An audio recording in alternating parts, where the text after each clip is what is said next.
a hablar de un tema que, bueno, no es casual que lo hayamos elegido, ¿no? Es un tema que ha generado mucha controversia, pero a su vez, eh, aparentemente una lógica, ¿no? En su presentación, que en realidad puedo decirles, si me adelanto, podría no corresponder necesariamente a la realidad. Y hoy, entonces, vamos a hablar de la depresión navideña y les voy a dar algunos datos para que ustedes mismos puedan darse cuenta hasta qué punto esta expresión sería correcta. Muy bien. Lo primero que tenemos que determinar justamente es cómo es que nuestro estado de ánimo se relaciona con la Navidad, ¿no? Todos sabemos que tradicionalmente asociamos la Navidad a una época de felicidad, ¿no es cierto? Es casi una obligación que todos estemos con el sentimiento navideño, lo que se llama coloquialmente espíritu navideño, ¿no? No podemos tener tiempo para estar molestos, no podemos tener tiempo para estar tristes, no. En realidad tenemos que estar felices por el simple hecho de las fiestas navideñas. Pero para algunas personas no funciona así. Y es más bien lo contrario. Y no puede evitar sentirse tristes durante esta época en donde supuestamente deberíamos estar felices porque es la época del año de mayor regocijo. Entonces, miren ustedes, si al llegar las fiestas sienten apatía, no tienen ganas de hacer nada, aunque se sientan obligados a estar de buen humor, puede que estén pasando por lo que se conoce coloquialmente como una depresión navideña. Muy bien, pero recordemos primero qué cosa es la depresión, antes de hablar de depresión navideña, porque muchas veces confundimos tristeza con depresión. La tristeza es un estado de ánimo normal que se presenta claramente cuando hay una situación que lo amerite y tiene una expresión emocional proporcional a esa situación.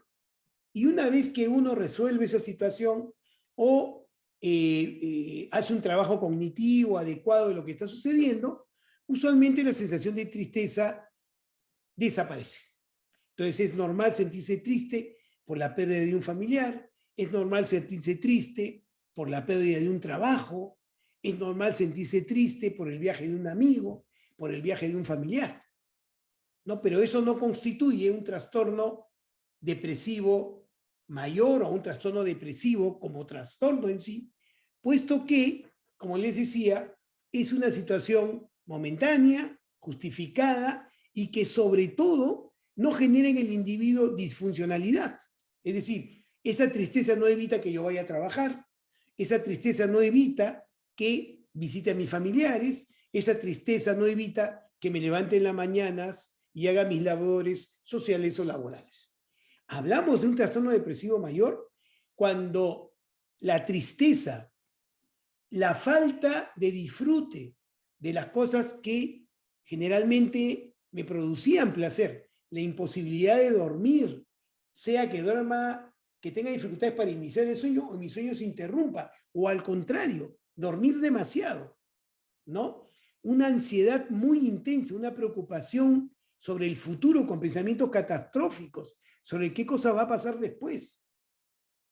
Y trastornos de la alimentación, sea por mucha alimentación o poca alimentación, es decir, mucho apetito o poco apetito, con una irritabilidad muy intensa y una impaciencia marcada, que en conjunto va a generar la imposibilidad de tener ganas de ir a trabajar, de quererme quedar todo el día en la cama o del temor de salir a la calle, estaremos hablando entonces recién que estamos frente a un trastorno depresivo mayor. Entonces, mucho cuidado con aquellas expresiones que nosotros escuchamos frecuentemente en la consulta, ¿no? Cuando un padre, por ejemplo, lleva a su hijo deprimido y el padre dice, yo también estuve deprimido, pero yo puse de mi parte y salí adelante.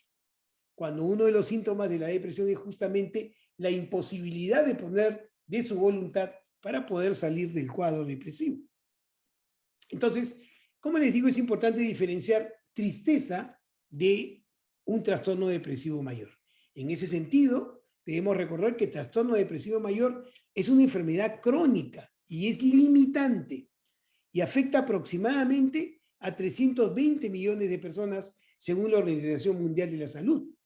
Y la incidencia, miren ustedes qué interesante, ha aumentado en 18% de 2005 a 2015. Es decir, el trastorno depresivo mayor es un trastorno que está aumentando en su prevalencia en el tiempo y cada año es más prevalente, es más frecuente que se presente.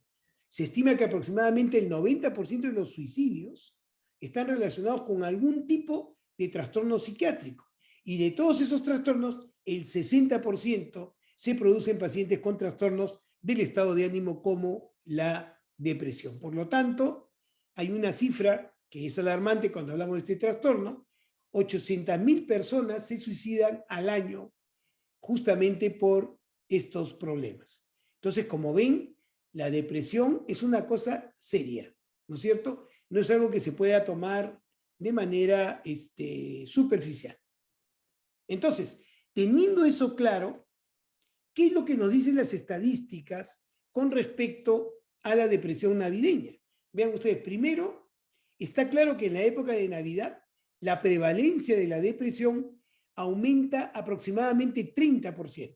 O sea, sí es claro que en épocas navideñas, ¿no?, la depresión aumenta en su prevalencia aproximadamente 30%.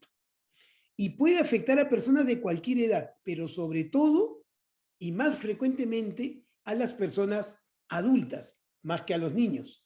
Y es habitual que aparezca sin ninguna causa aparente, a excepción de esta época del año. De ahí viene la asociación, ¿no es cierto? Si yo percibo que hay mayor prevalencia de depresión alrededor de la Navidad, entonces fácilmente yo asociaré a Navidad, depresión. Y entonces diré, parece que hay una depresión navideña. Muy bien. Sin embargo, puede llegar a ser muy grave si no se trata adecuadamente estos episodios de depresión que se dan en esta época del año. Muy bien. Entonces, miren ustedes, una cosa es que la Navidad genere depresión y otra cosa es que esa época del año genere depresión. Otra cosa es que las exigencias de la propia celebración de la Navidad genere preocupaciones tales que funcionen como estresores para desembocar en un cuadro depresivo. ¿Estamos de acuerdo? Entonces, si la Navidad me genera mucho estrés por la propia festividad o porque es el tiempo en que yo comienzo a recapacitar, como es cercano al fin de año, si las cosas que he planificado en el tiempo se han cumplido o no, o si en esas fechas recuerdo a mis seres queridos, los que están de viaje o los que he perdido recientemente, lógicamente estas fiestas generarán estímulos, estresores, que podrían disparar un cuadro depresivo cuando hay una proclividad a presentar ese cuadro.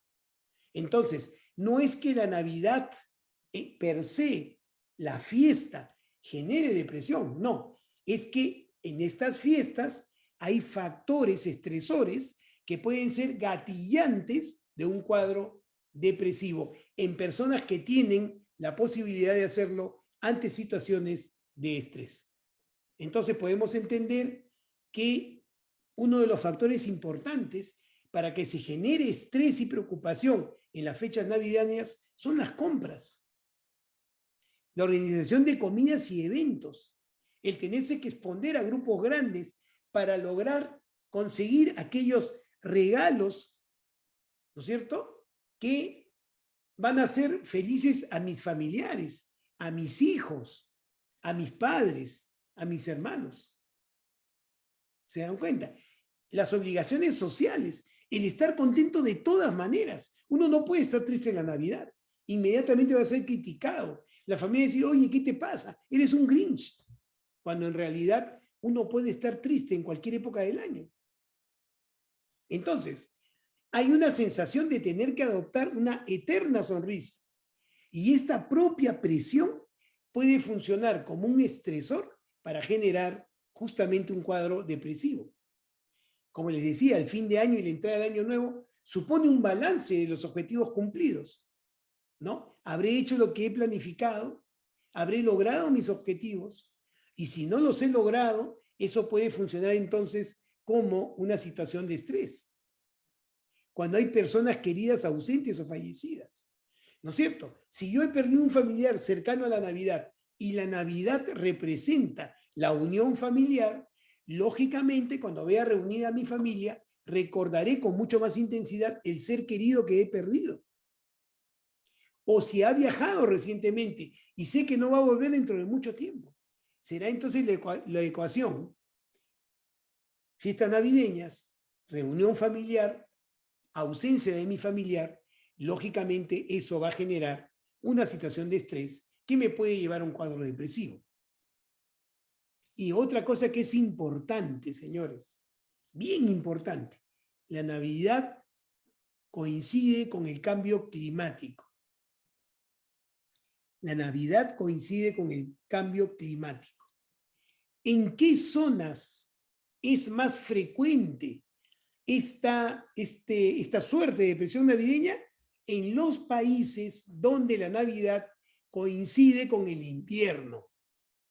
Ahí es mucho más frecuente, en los países nórdicos, en las zonas de Estados Unidos que están en claro invierno.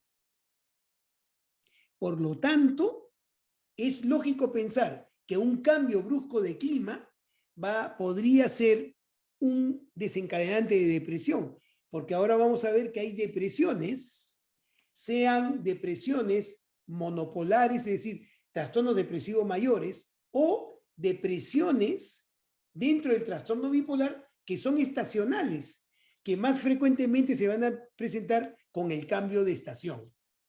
Tanto sea que se pase del otoño a invierno o que se pase de el invierno al verano. ¿Estamos de acuerdo? O de la primavera al verano, perdón. Y ahora vamos a ver por qué eso puede suceder. Entonces parece que hay coincidencias, que no es tanto la fiesta propiamente, sino todas estas situaciones que pueden desencadenar cuadros depresivos en personas que están en la posibilidad de hacerlos. ¿Estamos de acuerdo?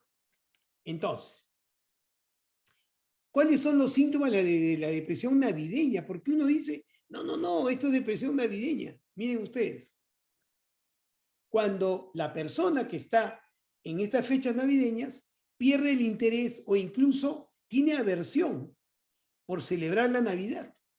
¿Se imaginan? Vamos a suponer que cuando he sido niño, la Navidad para mí ha sido siempre un mal recuerdo, porque mi padre llegaba alcoholizado todas las Navidades, ¿no? Y en vez de hacerle la Navidad una reunión familiar agradable, nos pegaba, nos golpeaba. Y entonces yo, adulto, llego a la Navidad y lo primero que recuerdo es ese maltrato que recibí de pequeño. ¿Voy a disfrutar la Navidad? ¿Es que la Navidad, por ser una festividad, me está produciendo depresión? ¿O es el recuerdo que yo tengo de aquella época en que yo era un niño y más bien era maltratado?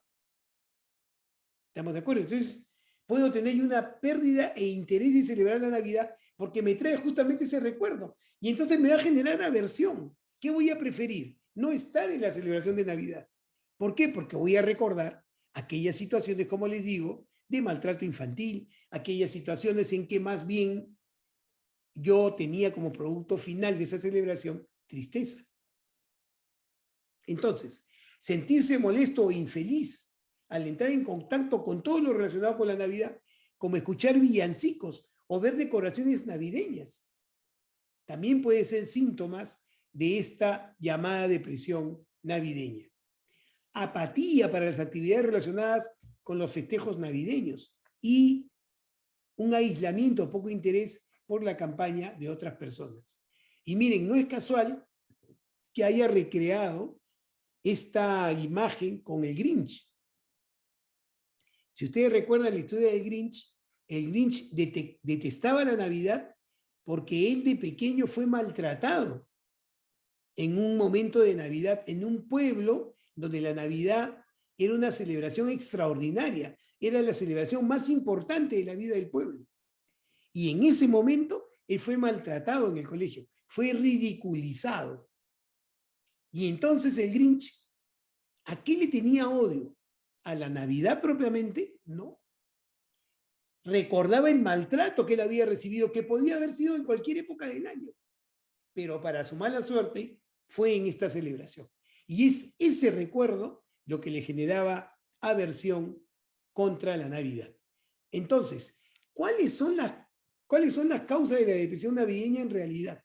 Si nosotros juntamos todos estos estresores que les acabo de señalar, ¿quiénes pueden hacer depresión? Uno, aquellas personas que tienen historia familiar de depresión, es decir, tienen una carga genética para hacer cuadros depresivos, o aquellas personas que tienen historia familiar de maltrato temprano, negligencia, maltrato físico, maltrato psicológico.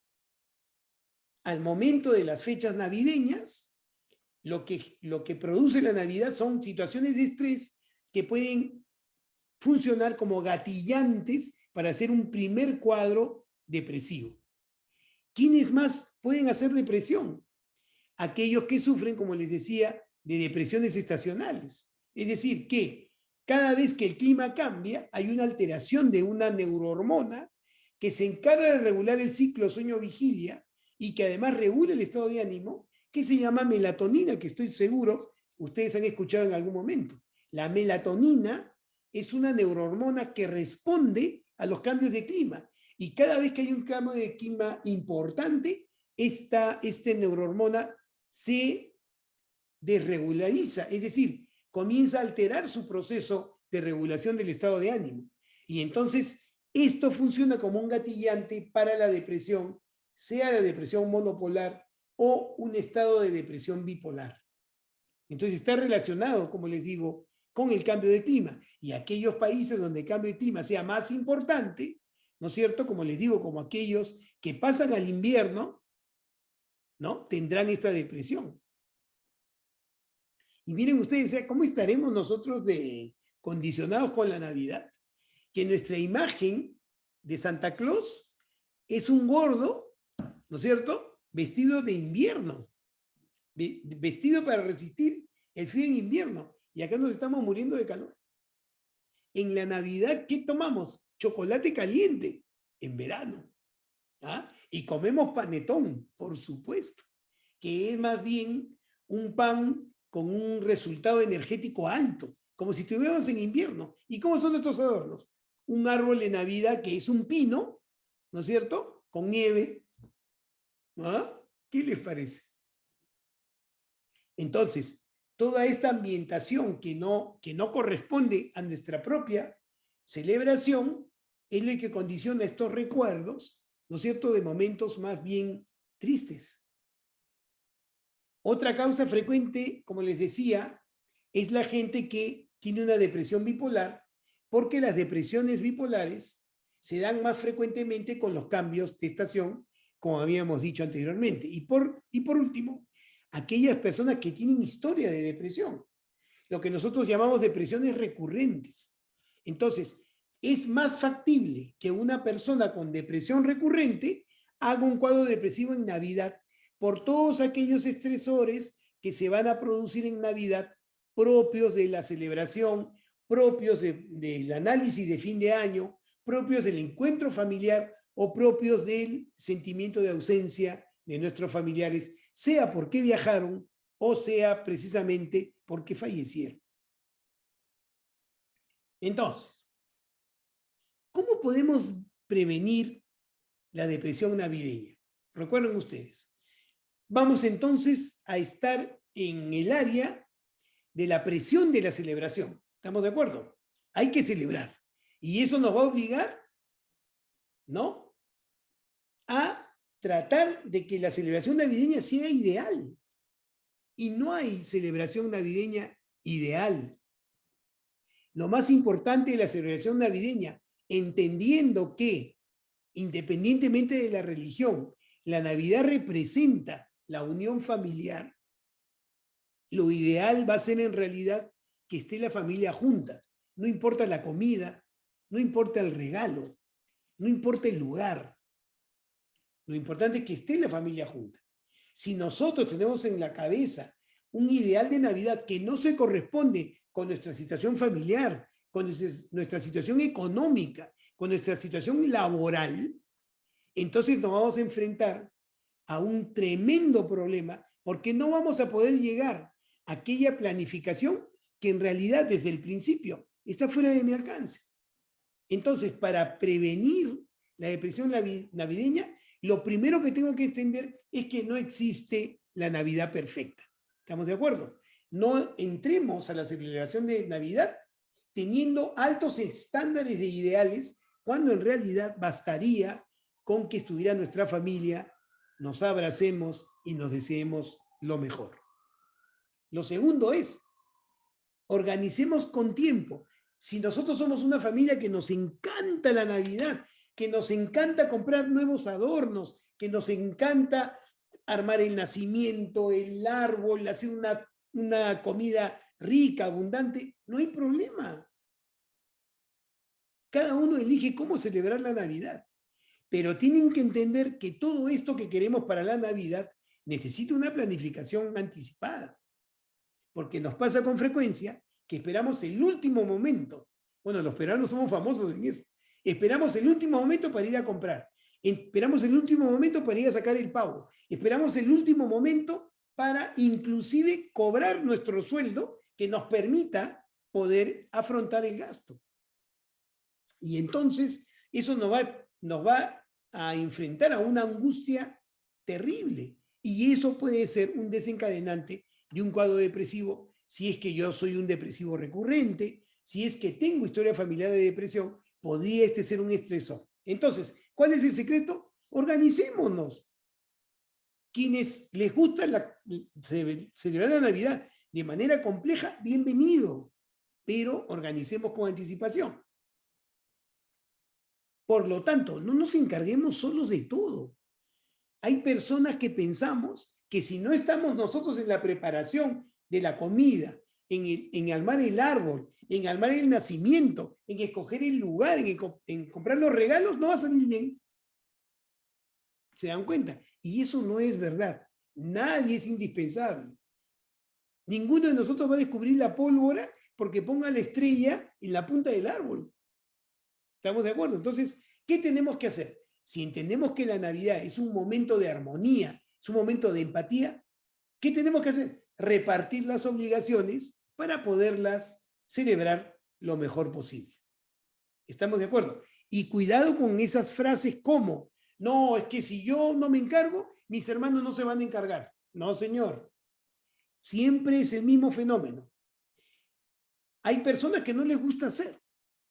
Y cuando encuentran a alguien que se desespera por hacer, van a ir avanzando hasta que el otro lo permita. Entonces, busquemos un equilibrio. Hermano, yo sé que a ti no te gusta armar el árbol, pero este año lo vas a armar tú. Como te salga. No importa que se te caigan las bolas. No importa. Hacer participar a todos. ¿Estamos de acuerdo?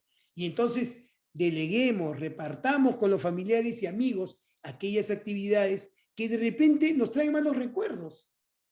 De repente a mí no me gusta armar el árbol porque yo lo armaba con mi papá. Y mi papá fallecido por el COVID, hace 8 meses. Si yo sé que esa situación me va a generar tristeza, se lo delego a otra persona. Yo me encargaré de hacer, preparar el pavo. Bueno, si es que hay pavo. O el pollo, si es que hay pollo. O las alitas, si es que hay alitas. ¿Estamos de acuerdo? Entonces, evitemos aquellas situaciones que nosotros sabemos que en la propia celebración de Navidad me puede traer un mal recuerdo. Entonces, con respecto a la presión de la celebración, recuerden, no existe celebración ideal, no nos encarguemos de todo y aquellas cosas de la Navidad que nos desagradan, encarguémoselas a otras personas, otros familiares, otros amigos, y yo me encargaré de lo que me gusta hacer. ¿Estamos de acuerdo? esta es probablemente la mejor forma con respecto a la presión de la celebración para evitar que se desencadene una depresión en esta época del año. Lo segundo es la falta del ser querido, ¿no? Ustedes me dirán, pero Alberto, ¿por qué nos acordamos de los seres queridos en la Navidad? Por un hecho muy simple. Recuerden ustedes, la Navidad es lo que nos venden, y es verdad además, ¿no? Nos lo venden en la radio, en la televisión. La Navidad es unión, la familia. Para vender panetón, la familia comiendo panetón. Para vender gaseosa, la familia, ¿cómo se llama? Bebiendo gaseosa. O sea, todo el marketing propio de la venta navideña está en relación con la unión familiar. Pero además, no hay religión que de alguna u otra forma no celebre las épocas de fin de año. ¿Estamos de acuerdo? Entonces, estamos plagados, y está bien, de una información que nos dice claramente, oye, la Navidad es para estar con tus seres queridos. Para eso es la Navidad. ¿Estamos de acuerdo? Y si me falta un ser querido, ¿qué voy a hacer?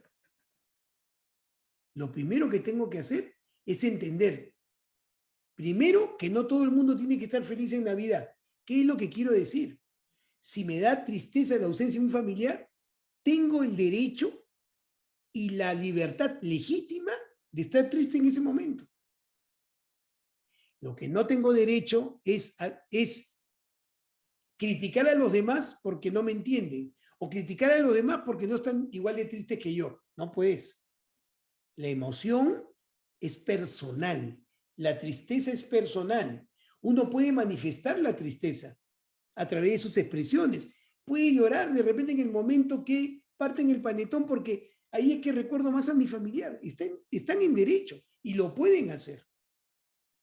Pero no pueden pretender que todos lloren con ustedes, que todos digan pobrecito, que todos no. ¿No es cierto? Porque eso es una tiranía del sufrimiento.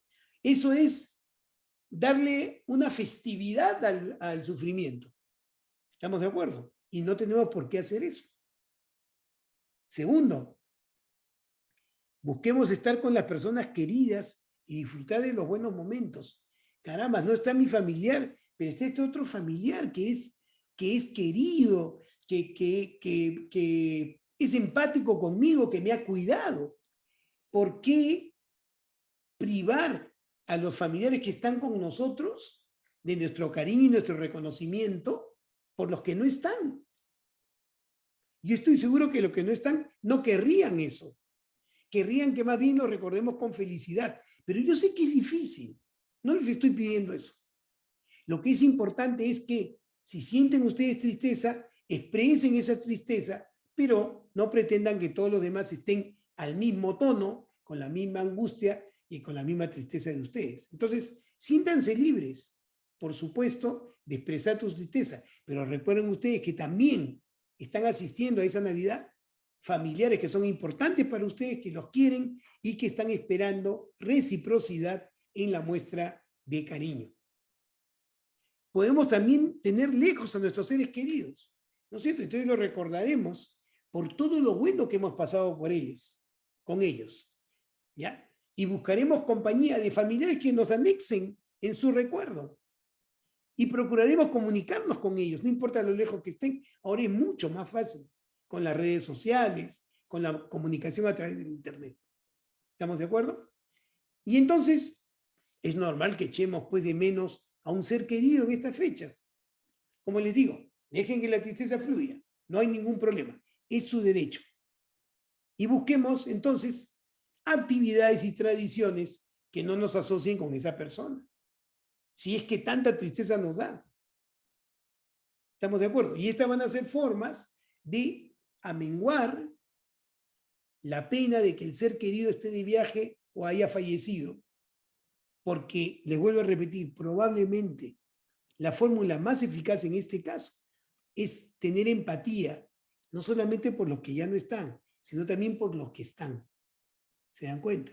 Hay que tener empatía con los que no están y los que están. En buen romance, los que no están, no es que no estén, están. ¿Y dónde están? en el corazón de cada uno de nosotros. Y la forma en que ellos sean recordados dependerá de mi propia emoción, de cómo funcione mi corazón, metafóricamente.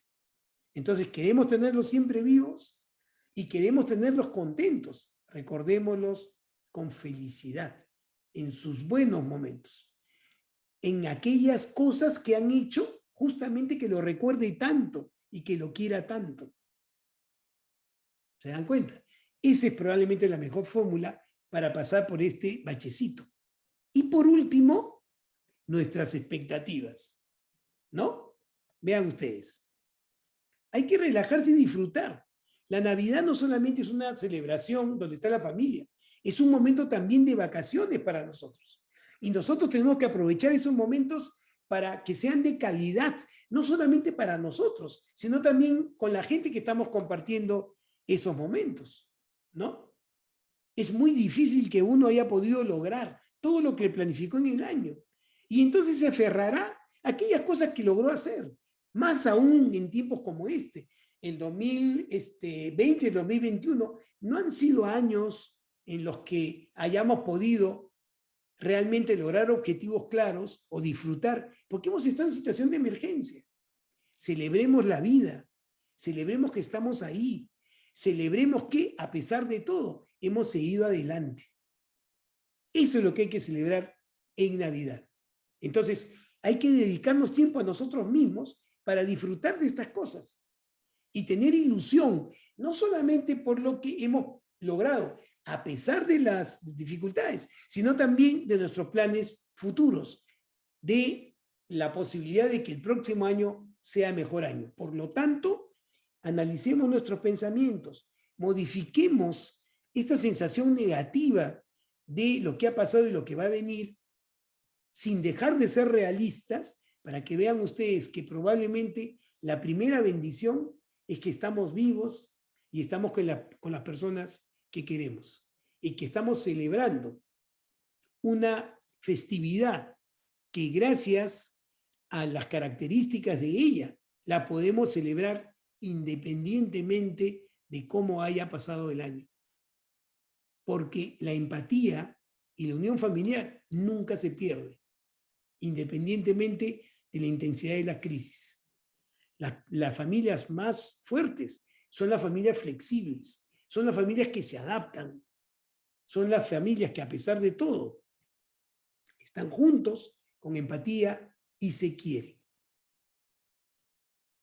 Mis queridos amigos, una feliz Navidad para ustedes y gracias por estar ahí escuchando.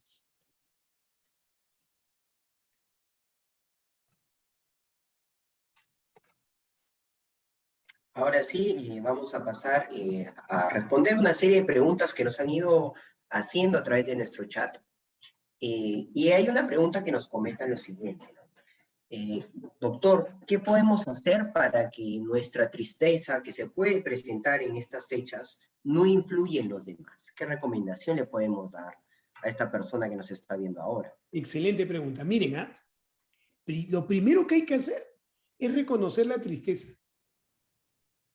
O sea, ustedes no pueden agarrar un sentimiento, meterlo en una caja, ¿ya?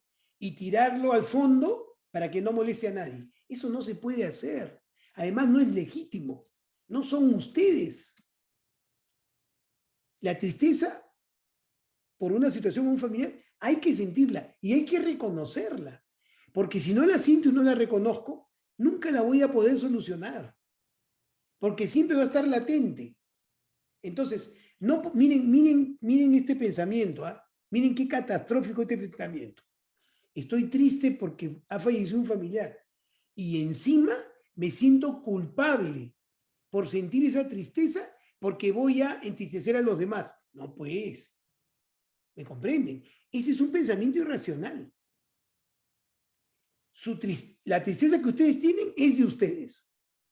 Reconózcanla, ¿estamos de acuerdo? Evalúen la situación y entiendan que ese ser querido sigue con ustedes mientras que esté en su corazón y tienen toda la libertad de sentir tristeza en el momento de la celebración. Tienen toda la libertad. No dañan a nadie, es al revés. ¿Ustedes saben de dónde viene el término? ¿Qué significa el término emoción? Emoción significa mostrar hacia afuera. Los seres humanos estamos hechos para mostrar lo que sentimos hacia afuera, para que el otro reconozca lo que sienta y tenga empatía y me entienda. Si yo voy a pasar por la vida escondiendo lo que siento, nunca voy a tener legitimidad en mi vida y nadie me va a conocer como soy realmente. Ustedes tenemos todo el derecho de mostrar nuestras emociones. No tengan temor, no tengan culpa, ¿no? Pero también tenemos que entender que ese es un proceso personal que puedo compartir con los demás, pero que no, como les he dicho, no puedo pretender que todos sientan igual que yo, ¿no es cierto? Que todos quieran igual que yo y que todos extrañen igual que yo. La emoción es un proceso personal. Tienen libertad de poderlo mostrar. Muchísimas gracias, doctor Fernández. Y nos hacen una pregunta en relación, ¿por qué muchas personas lamentablemente toman la depresión como sinónimo de locura? Incluso se burlan de las personas que tienen depresión. ¿Qué comentario tiene usted o qué recomendación hacer frente a esta realidad? Correcto. Miren ustedes, y en realidad es una respuesta muy simple. Miren, ¿saben quiénes son las personas que más se burlan de los cuadros emocionales que terminan siendo trastornos como la depresión? Los que tienen miedo. Es el temor lo que hace que me burle. El temor a no saber, el temor a no manejar la variable, el temor a no saber cómo ayudar, el temor a lo incomprensible. No hay nada más lacerante para un ser humano que no saber qué cosa está pasando. La incertidumbre es el mayor sufrimiento del ser humano. Y entonces, ¿yo qué hago? Me pongo a la defensiva, porque siento miedo y dolor, porque no entiendo lo que pasa al frente. Y entonces, ¿qué hago? Me burlo. No tienes nada. Pon de tu parte. No te preocupes. Oye, hermano, si tú tienes trabajo, tienes tu familia linda, ¿cómo te vas a deprimir? Como si la depresión fuera planificada. Lindo. Como si la depresión fuera un proceso en el que uno quiere estar. Cuando es un trastorno, como lo puede ser un cáncer o lo puede ser un infarto. Nadie quiere tener un infarto. Y cuando uno tiene un infarto, no vas a decir, no, hermano, pon de tu parte, pues, ese dolor no le das caso, por favor. Es exactamente lo mismo. Entonces, ¿en qué se basa? Fundamentalmente, en que los cuadros depresivos son intangibles, no se pueden tocar, solo se pueden sentir. Y entonces las personas que no tienen empatía, justamente por temor, no van a tener la posibilidad de poder reconocer la emoción. ¿Estamos de acuerdo? Entonces, ¿cuál es la recomendación? Hay que estar en procesos de entendimiento, hay que escuchar, hay que prepararse, no solamente por lo que tengo, sino también por lo que otros podrían tener. Y van a darse cuenta, les acabo de presentar la estadística, ningún trastorno en el mundo es tan prevalente como la depresión. Entonces, hay que dar información y en eso somos responsables todos, ¿eh? Los profesionales, las personas que pasan por este proceso, los familiares que ven a personas pasando por este proceso y cómo nosotros vamos incorporando el temor a través de lo que no conocemos. Hay que conocer, hay que explicar, hay que saber. Muchísimas gracias por su respuesta. Y hay una pregunta en relación cuando usted nos comentó que la depresión era una patología crónica. Entonces, la duda que se le generó a una de las personas que nos veía, cuando usted menciona que es una enfermedad crónica, ¿significa que no tiene cura? ¿O no es así? De repente hay un punto para aclarar en relación a este tema. Perfecto. Es una excelente pregunta. Miren ustedes. Y voy a darles la información basada en la evidencia, no en lo que me parece. ¿Ya? Cuando yo empecé a estudiar psiquiatría, medicina en realidad, Les estoy hablando de hace 35 años, ¿no? Era frecuente ver depresiones de un solo episodio. O sea, el paciente hacía un cuadro depresivo, se le trataba y no repetía el cuadro. ¿Estamos de acuerdo? Hoy las depresiones tienden a la cronicidad, tienden, no todas son crónicas, tienden a la cronicidad. Entonces, cuando una enfermedad tiende a la cronicidad, o sea, es más probable que se haga crónica, que se solucione en un solo episodio, se le llama trastorno, ¿cómo se llama? Crónico, en general. Hay excepciones a eso. ¿Ya? Entonces, ustedes me dirán, pero ¿cómo saber? ¿Cómo saber que yo puedo hacer una depresión crónica? Entonces, hay factores de buen pronóstico que dicen, difícilmente esto se va a repetir, y hay factores de mal pronóstico. Le digo los de buen pronóstico. Me deprimí porque claramente hubo una situación que explica mi depresión. ¿Estamos de acuerdo? Y ustedes me dirán, pero Alberto, ¿todas las depresiones no se presentan por una causa? No. Hay depresiones que se presentan de manera espontánea, sin nada con lo cual se relacione. Entonces, si yo tengo una depresión por un estresor, claro, es de buen pronóstico. ¿Por qué? Porque solucionado el estresor, el cuadro difícilmente se va a repetir. Pero si la depresión no tiene ninguna situación que lo justifique, hay grandes probabilidades que tienda a la cronicidad. 1. 2. Contra más lejana esté el debut de la depresión de los extremos de la vida, si uno arranca en la niñez o arranca a la tercera edad, ¿no es cierto? Eso es de mal pronóstico para la depresión. Probablemente la depresión se mantenga en el tiempo.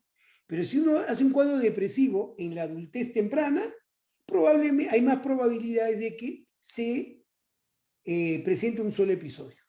Si uno responde rápidamente al tratamiento, probablemente sea un solo episodio. Si uno se demora en responder al tratamiento, hay más posibilidades que se cronifique. Pero ¿saben cuál es el factor mayor de todos? La niñez. Si yo soy una persona que he tenido una niñez buena, difícilmente voy a tener una depresión recurrente. Pero si soy una persona que he sido maltratado en la edad infantil, es muy probable que sea un cuadro depresivo, ese cuadro sea recurrente. Entonces dependerá de diferentes condiciones para poder saber, para poder calcular, probablemente esto no se repita o probablemente esto se repita. Muchísimas gracias, doctor Fernández. Y nos hacen una pregunta, ¿no? Y quizá es común en la gente joven, y es probablemente un joven o una joven la que nos escribe, y nos dice, ¿cuál sería el consejo a brindarle a los jóvenes que viven solos y en esta coyuntura, pues, dado la situación en la que están viviendo, se ponen un poco tristes, sienten que están un poco apenados? Entonces, ¿qué consejo se les puede dar a estas personas que por las fiestas y al estar solos se sienten así? Excelente pregunta.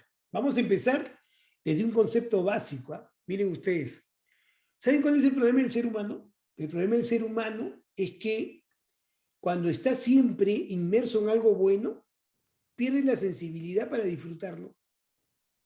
Y entonces se dan cuenta de que no están disfrutando algo importante cuando lo pierden. Un ejemplo tonto, ¿ah? Yo vivo frente a la playa. Ustedes dirán, caracho, qué suerte, ¿no?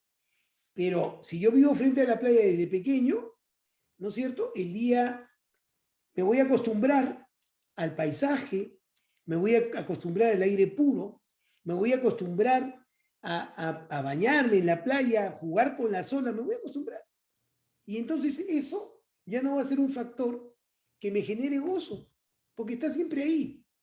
Pero el día que me mude, ese día me voy a dar cuenta de lo que estoy perdiendo. Entonces, ¿saben cuál es el primer principio de la felicidad de un ser humano? El ser humano. El ser humano. ¿Por qué? Porque nosotros tenemos una posibilidad que no tiene otro mamífero. ¿Saben cuál es? Que nosotros podemos estar siempre acompañados si es que nos apreciamos a nosotros mismos. Es un privilegio estar solos por momentos para poder estar con uno mismo. ¿Qué les parece? Y nosotros no aprovechamos esa circunstancia. 1. 2. Si yo estoy alejado de mi familia por una circunstancia laboral o geográfica, ¿qué es lo primero que debo de pensar? Les pongo un ejemplo tonto. Pucha, no voy a ver a mi familia porque estoy haciendo un MBA en Alemania. Entonces me pongo triste. ¿Qué debería pensar? Qué lindo recordar a mis padres que han hecho factible que yo esté ahora en este país haciendo un MBA. ¿Se dan cuenta?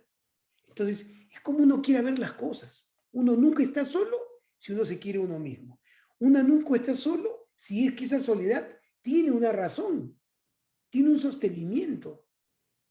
Y uno nunca está solo, recuerden, ahora menos que nunca, con la posibilidad de podernos comunicar a través de todas las posibilidades que hay hoy en día para poder estar juntos, aunque sea virtualmente. Pero lo primero que tienen que hacer es reconocerse como seres humanos y quererse un poco más. Verse en el otro. Si yo extraño a alguien que quiero y esa persona me extraña porque me quiere, eso es lo primero que debería disfrutar. Miren, qué importante soy yo que puedo generar en otras personas la necesidad de estar conmigo. Miren ustedes esa riqueza. Lo que pasa es que estamos acostumbrados, pues. Mi papá está conmigo todos los días, mi mamá, mis hermanos, ¿no? Hasta que viajo y ahora recuerdo a mi familia. Corrijamos eso. Disfruten lo que la vida les da, siempre, teniendo o en la expectativa de tener. Muchísimas gracias, doctor Fernández. Y bueno, vamos a le vamos a formular la última pregunta. Y esta pregunta es, quizá a todos o de alguna otra manera conocemos a alguien que ha pasado un suceso penoso y justo por las fechas. Entonces, ¿qué podemos nosotros hacer con estas personas para ayudarles y de esta manera este suceso penoso no les afecte de manera frecuente? Porque pensamos que de repente al próximo año se va a recordar que por Navidad pasó este evento. Entonces, y todos siempre tenemos a alguien cercano que ha vivido algo así. ¿Qué recomendación nos podría dar de repente para ayudar a nuestros familiares, amigos o conocidos? Buenísima pregunta. Miren, ¿ah? Yo siempre empiezo desde una arista que no se imagina, ¿ah? Se lo han dado cuenta.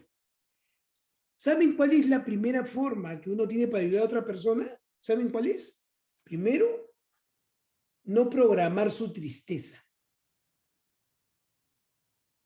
No programar su ansiedad. No programar su desamparo. ¿Qué es lo que quiero decir? Oh, debe estar triste porque hace poco que perdió. Entonces, ¿yo qué hago? Proyecto lo que yo sentiría ante esa situación, se la proyecto a la otra persona pensando que debe estar sufriendo como yo sufriría. Pensando que va a tener ansiedad como yo la tuviera. ¿Qué les parece? Primera condición, muy mal. ¿Qué es lo que ustedes tienen que hacer? Tener empatía. ¿Empatía qué es? Mirar el sufrimiento en el tamaño correcto, ¿no? No vaya a ser que la persona que quiero ayudar está sufriendo así y yo quiero ayudarlo así. ¿Saben lo que van a generar? Todo lo contrario. Le van a generar a la otra persona más melancolía, porque la otra persona sabe qué va a pensar. Oye, escúchame, esta persona que no está tan relacionada, mira cómo sufre por esta... ¿Y yo? ¿No seré que no estoy sufriendo lo suficiente? Primero. Segundo, no ayuden con culpa. La culpa se la quedan ustedes. ¿Ya? Porque muchas veces, no, yo lo voy a ayudar porque yo no fui un buen amigo, entonces yo voy a consolarlo. No, no, no, no, no, no. Yo consuelo o yo ayudo porque me nace hacerlo. Porque yo individualmente tengo la sensación de que esa persona me necesita en este momento. No porque tengo que ir, No porque no le di lo que le tenía que dar en un momento determinado. No porque yo sienta que no le he dado suficiente. No. Todo tiene que ser proporcional para que funcione. Hay ayudas que matan. Hay amores que matan. Entonces, seamos justos, seamos proporcionales. Y lo último, sean legítimos. Sean ustedes mismos. No se, no hagan un estado de conducta estereotipada, ¿no? Para verse pues generosos, ¿no? Y tristes hasta, no, sean legítimos, porque no hay nada más sensible para un ser humano que otro ser humano legítimo. Y no saben cómo van a ayudar a su familiar o a su amigo. Muchísimas gracias, doctor Fernández, por la excelente presentación, por darnos estos consejos, estas recomendaciones. Y bueno, vamos a dar por concluido el evento del día de hoy, pero no sé si usted tiene unas últimas palabras antes de cerrar el evento. Miren ustedes, muy simple, ¿ah? Muy simple.